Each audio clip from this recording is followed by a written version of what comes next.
Olá, gente! Bem-vindos a mais um episódio do Você Se Liga. Nós estamos aqui num ambiente bem diferente para gravar o nosso próximo episódio. Onde nós estamos, Lu?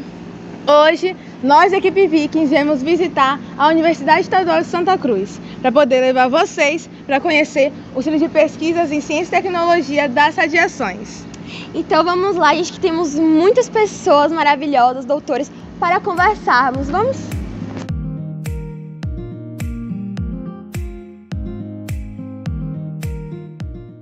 E hoje, as convidadas especiais para esse episódio surpreendente é a doutora Agnes Fausto e a física Crisia Capizzi. Bom dia! Bom dia, super bem-vindos. Venham. Entre que aqui tá mais fresquinho agora, não é? Convidados ao nosso centro, vamos mostrar uma parte da nossa pesquisa com radiação. O nosso centro foi inaugurado em 2007. Mas ele é um projeto de 2000. Foi a primeira ideia do projeto. 2002 foi que a gente conseguiu a primeira verba. E depois o Estado, a UESC, a universidade, implementou. E aí conseguimos a nossa inauguração, ok? Hoje nós vamos mostrar para vocês a parte de radiação ionizante, né? Que a Crisia e eu trabalhamos, que é com mamógrafo, né? Sobre melhorar as imagens médicas, ok?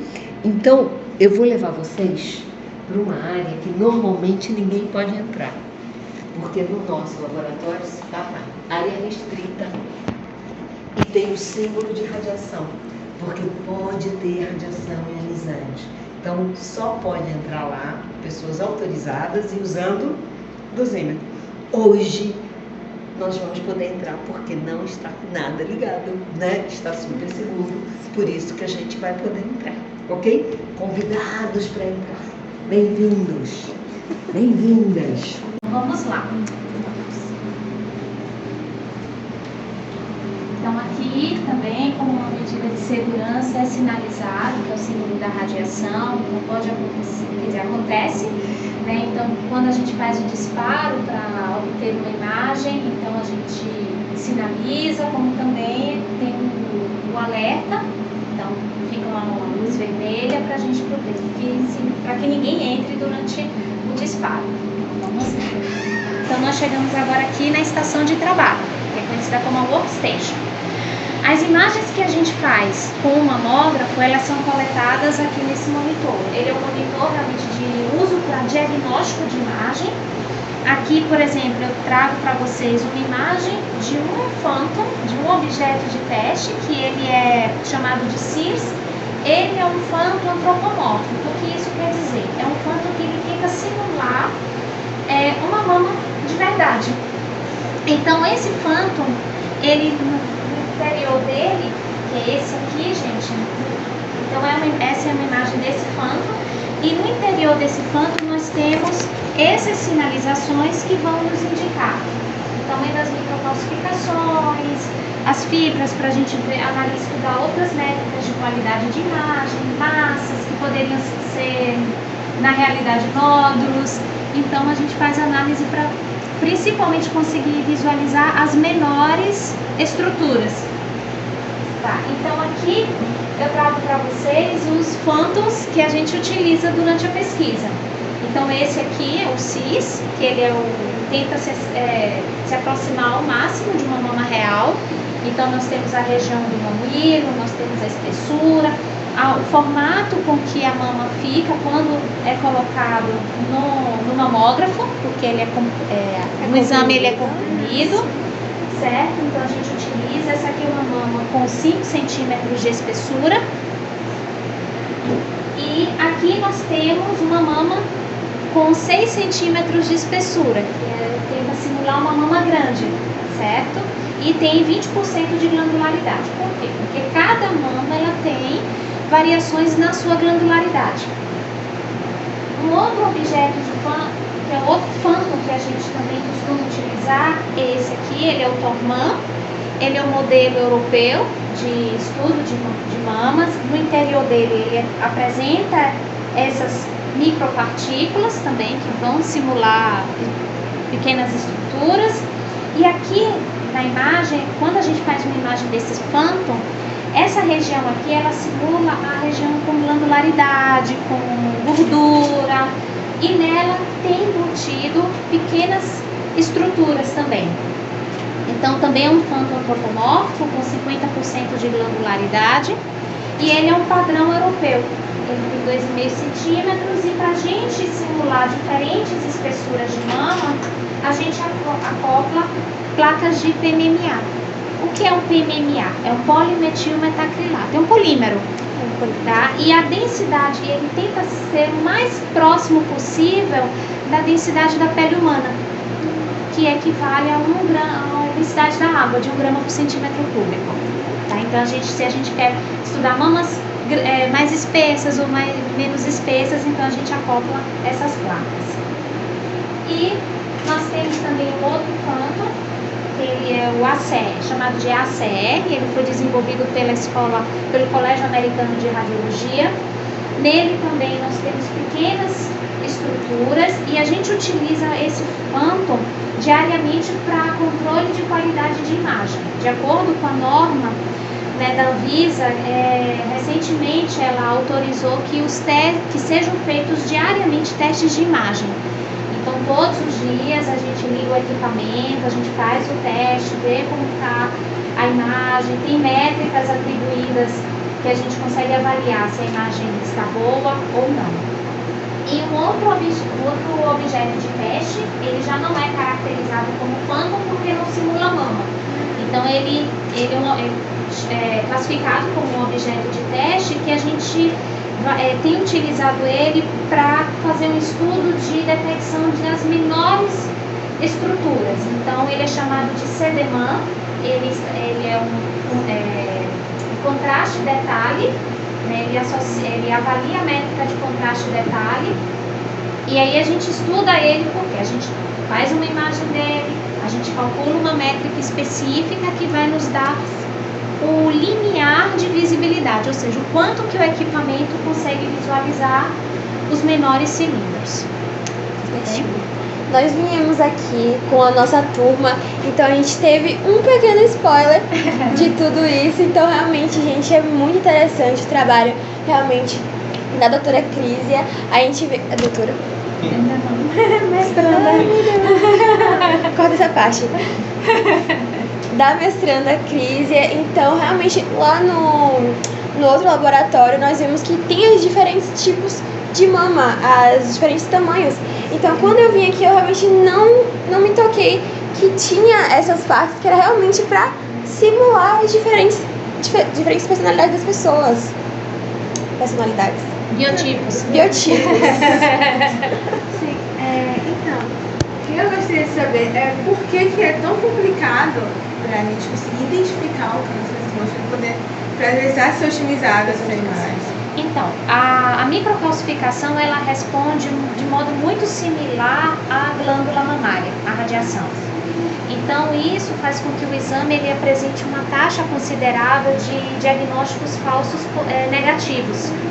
Então, muitas vezes, ou a microcalcificação ela se camufla na região da glândula, e também ela responde muito semelhante à glândula mamária. Então, muitas vezes o médico ele pode não visualizar bem se a imagem ela não estiver boa, e ele pode achar, não estou vendo nada, a imagem também não ajuda, e ele pode dizer, olha, você não tem nada, mas na verdade você pode ter algum indício da doença.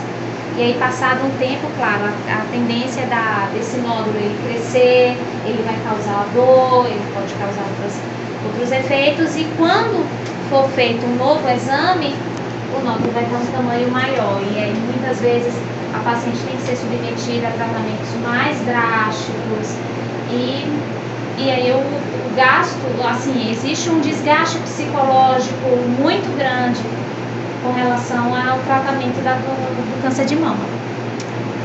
E agora, dando uma pausa nas nossas visitas, vamos conversar com nossos convidados especiais, a doutora Agnes e a nossa física Crísia. Então, a gente queria me perguntar para as senhoras como escolheram essa área, né, de pesquisa, essa área de estudo, que é uma área tão cativante para nós, equipe Vikings. Bom, não foi bem uma escolha inicial. A física, eu digo que a física me escolheu, porque inicialmente eu não pretendia cursar física, e por uma questão mesmo de estudar, de compreender melhor a física, foi que eu comecei realmente a me interessar mais pela área e ingressei na faculdade de física. No meu caso, eu queria física. Eu cheguei à conclusão. Eu não sabia o que eu queria. Eu só não podia fazer coisa de letras, porque eu sou muito ruim de escrita, né? Mas aí resolvi fazer física porque era um desafio pegar uma área tão árida, né? E tentar ajudar as pessoas com física. Porque, em geral, aquela coisa da física, bomba nuclear, né? Eu digo assim, não, vamos pegar a física e fazer uma coisa que ajude as pessoas. Então foi a minha escolha de física.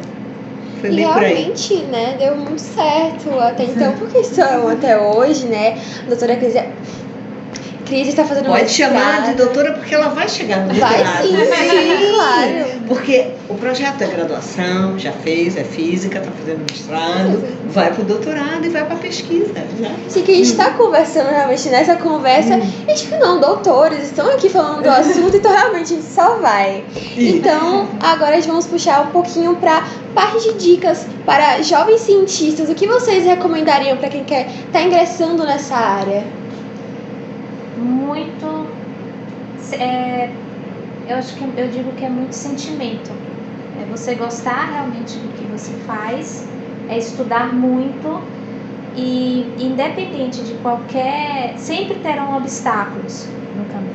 E você enfrentar esses obstáculos no intuito de que, com sentimento, eu quero isso, eu gosto disso. É pesquisa, é física, é ciência que eu gosto, então eu vou enfrentar. E muito estudo. Sem dúvida. E a minha dica é, primeiro, a questão do estudar é árido, mas o prazer de aprender é muito bacana. E a grande dica é não acreditem nos filmes que a pessoa estuda muito um dia e aí no dia seguinte virou gênio. Né? Eu adoro filme, eu queria que fosse assim. A gente senta, não estudou nada, senta, estudou e no dia seguinte virou gênio. Não dá. Estuda um pouquinho cada dia que vai dar certo, né? É isso. Porque nós estamos numa sociedade muito consumista. Acha que é o rápido e vai dar resultado. Se eu não consigo, é horrível. Não, não é. Estuda um pouquinho cada dia que você chega lá. Vocês sabem disso, vocês estão fazendo pesquisa, vocês fazem as experiências, vocês sabem o que é isso. E é um processo, né? Então a gente vai aprendendo com cada dia, com cada falha, com cada obstáculo que aparece. Então, assim, para nós que estamos ingressando nesse mundo da ciência, da pesquisa, também da divulgação científica, é fundamental conversar com mulheres que já estão dentro dessa área e estão fazendo um trabalho tão excepcional em trazer um lado diferente da física, porque a gente pensa normalmente que a física é uma área muito isolada, sabe? E a gente não pensa em como ela vai estar presente em diversas situações em saúde, como é no caso do trabalho com os exames de raio-x, e também em outros aspectos que a gente vai ver como tecnologia, como ela vai integrar com outras áreas, não só das ciências da natureza, mas também ciências humanas, como a gente também faz com a divulgação científica. Claro, isso. Então, é muito legal a gente poder ver como ela pode ser versátil e como a gente pode, por meio da física, trabalhar com outras áreas e também mostrar para as pessoas como é uma área assim, maravilhosa. Ah, sem dúvida. Obrigada. Vamos agora puxar para o assunto mesmo da área, né? Vou dar o gancho para a Lu, porque realmente essa é a parte dela. Eu acho muito engraçado, porque no nosso grupo, né, das gravações do podcast, realmente a área mais puxada para física é de Luz e de Raquel. Eu não era tão ligada a essa área, mas depois de ver elas, falei, gente, como é que alguém realmente é muito apaixonado por uma área? Eu ficava muito chocada até hoje. É bem impressionante. Bem, nós vamos agora conversar sobre o mais novo quadro da equipe Vikings. Resolvemos trazer no nosso Instagram, nas redes sociais, curiosidades sobre a física, polêmicas, fofocas, brigas e discussões que você tem, porque assim como qualquer ramo, você vai ter essas histórias. E a gente quer ter as curiosidades para poder mostrar para vocês esses diferentes aspectos que pode ter na física. Então, no nosso novo quadro, chamado Assuntos Gama, nosso primeiro episódio, vamos conversar sobre um assunto que, assim, vive no imaginário, né, de todo mundo quando pensa em ciência, que é teletransporte. A gente pensa naquelas cenas de Star Trek, onde os cientistas vão ser teletransportados, a gente pensa em filmes futuristas, distópicos, mas essa realidade, ela pode estar presente já atualmente, porque você está tendo uma discussão sobre teletransporte de elétrons, então a gente queria saber se é real, se pode ser algo, se é igual nos filmes ou se vai ser diferente. Ainda não é como nos filmes. E eu queria tanto que fosse. Eu adoro, eu quero um teletransporte na minha vida, gente. Eu quero que funcione, eu quero viajar só assim, pronto, e a mala vai junto. Mas eu pretendo morrer e aí ver isso ainda. Mas, por enquanto, o que a ciência conseguiu fazer foi de um elétron, não é verdade? Então, e a gente ainda não sabe explicar como, né? Então, o pessoal diz que eu devia tirar o cavalinho da chuva, que isso ainda não vai acontecer. Mas eu tenho esperanças que isso aconteça. Do mesmo jeito que o celular existia, né? O celular, o Kirk, né? E agora é a coisa mais comum do mundo. Eu espero que aconteça o teletransporte. E você, Cris? Também. Todos esperamos, afinal a gente estuda muito, muito longe de onde a gente mora, então a parte mais cansativa É o ônibus. É o transporte. Já chega cansado, Exatamente. usado, né? E teletransporte vai ser muito bacana, né? Ainda não estamos aí, mas vamos chegar, eu acho. Mas a física ainda está um pouco longe disso, na verdade. E essa questão da transmissão de informações, a senhora acha que poderia ser possível por meio dessa questão dos elétrons? Eu acho que sim, né? Você me perguntou se eu acho, né? Eu acho que sim, eu acho que sim, eu acho que sim. Do momento que a gente consiga entender os campos eletromagnéticos e a rapidez dessa informação, que a gente ainda não sabe hoje em dia, a gente vai conseguir sim. Eu tenho muitas esperanças que sim, né? Bem, então é mantendo esperanças para que a gente possa ter um novo meio de transporte muito mais econômico. E Que a rápido. gente vai encerrar o nosso primeiro quadro do Assuntos Gama. Gente, então puxando o foco da conversa, nós vamos agora conhecer o laboratório de microscopia de força atômica com o graduando Matheus Queiroz. Então nós vamos conhecer o laboratório deles agora, gente. Vamos aqui. Bom dia, Matheus. A gente veio aqui hoje para poder saber um pouquinho mais sobre como funciona esse laboratório de pesquisa. Então, se pudesse contar um pouquinho pra gente, qual é o seu trabalho aqui? O que você faz? Bom dia. Então, o que eu faço é analisar amostras com microscopia de força atômica. Essa microscopia é muito utilizada para a gente analisar amostras na escala nanométrica, ou seja, na escala, não das menores escalas possíveis, onde você não consegue observar nada com microscopia óptica, por exemplo. Diferente de outros microscópios, esse microscópio utiliza um conceito que não é através de ondas eletromagnéticas, como o microscópio óptico, que você tem uma onda eletromagnética incidida no seu olho e você realmente consegue sentir ou ver algo através da imagem que foi processada ali. O microscópio eletrônico é o mesmo conceito, mais ou menos, você tem uma imagem real.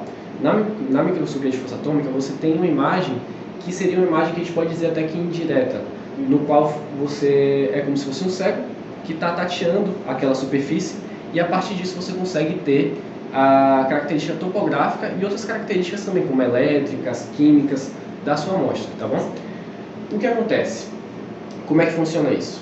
Você tem uma ponta, se vocês olharem aqui nessa tela, você tem uma ponta que está atrelada a um cantilever, que a gente chama, ou alavanca. Essa alavanca começa a oscilar, numa pequena oscilação, e ela começa a tatear essa superfície, tá bom? Apenas tocando essa superfície. E ela vai varrer toda a sua superfície, e com isso ela consegue obter, através de alguns cálculos que são processados por esse computador aqui, as características topográficas, características de campo magnético, campo elétrico, capacitância térmica e outras características que você tem interesse de obter na sua amostra. Então, a parte mais interessante desse microscópio é que, além de você conseguir ver sua amostra, entender como é que ela está conformada ali, você consegue obter outras características dela, ao mesmo tempo que você está fazendo aquela imagem. Então, essa é a principal característica dele. Além disso, diferente de um microscópio óptico, você consegue chegar em limites nanométricos, o que não é possível obter com o microscópio óptico. E muitas vezes, você obter essas imagens com microscopia eletrônica, você vai gastar muito dinheiro. É um microscópio muito caro, o microscópio eletrônico.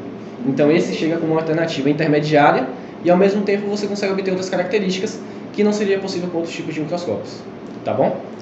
Aqui na frente, vocês vão ver ele em si, né? Se você quiser filmar aqui dentro. No caso, a gente tem uma câmera para a gente poder analisar quando a gente estiver fazendo as imagens ali na tela.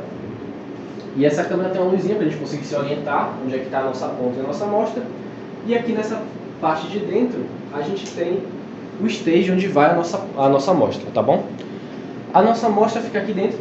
O que acontece é que essa base aqui de baixo, onde está a nossa amostra, começa a se mover, a ponta fica parada, oscilando, e essa parte da varredura acontece por conta desse stage aqui, que é um stage que está composto por um composto chamado piezoelétrico material. Esse material é muito sensível a qualquer tipo de mudança de corrente. Essa mudança de corrente pequena é necessária porque você está lidando com distâncias pequenas também, na escala de micrômetros e nanômetros. Então, qualquer alteração na corrente, esse piezoelétrico consegue sentir e fazer ajustes finos na altura para impedir que a ponta bata na sua amostra, danificando a amostra ou danificando o aparelho que a gente tem aqui. Tá bom? Essa caixa toda aqui serve para poder evitar qualquer tipo de vibração.